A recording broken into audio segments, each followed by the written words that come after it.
மதுரை மாவட்டம் மேலூர் அடுத்த கருங்காலக்குடி கிராமத்தில் உள்ள சேவுக பெருமாள் ஐயனார் கோவிலில் புறவி எடுப்பு திருவிழா விமர்சையாக நடைபெற்றது.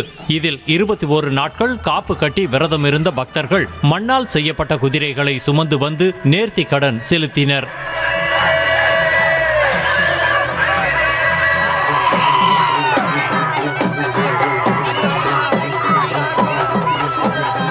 கடலூர் மாவட்டம் புவனகிரியில் உள்ள முத்து மாரியம்மன் கோவிலில் தீமிதி திருவிழா விமர்சையாக நடைபெற்றது. கடந்த 8ஆம் தேதி கொடியேற்றத்துடன் திருவிழா தொடங்கிய நிலையில் காப்பு கட்டி விரதமிருந்த பக்தர்கள் அலகு குத்தி தீ மிதித்து நேர்த்தி கடன் செலுத்தினர். தேனி மாவட்டம் உத்தமபாளையம் அடுத்த குச்சனூரில் உள்ள சுயம்பு சனீஸ்வர பகவான் கோவிலில் ஆடி மாத சிறப்பு பரிகார பூஜையில் சோன கருப்பண்ண சாமிக்கு சுமார் 300 மது பாட்டில்கள் வைத்து படையலிட்டு சிறப்பு பூஜை செய்யப்பட்டது.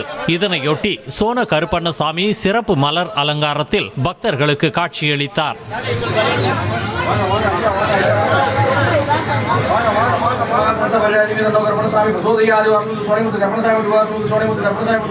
சிவகங்கை மாவட்டம் சிங்கம்புணரி அடுத்த தர்மப்பட்டியில் 7 ஆண்டுகளுக்கு பின் நடைபெற்ற முத்தாலம்மன் கோவில் ஆடி திருவிழாவை முன்னிட்டு பாரம்பரிய வள்ளி கும்மி ஆட்டம் நடைபெற்றது.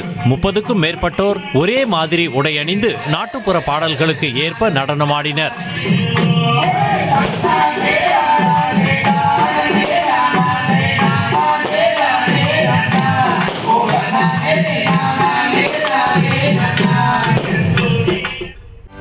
செய்திகளை உடனுக்குடனும் துல்லியமாகவும் தெரிந்து கொள்ள சப்ஸ்கிரைப் பண்ணுங்க.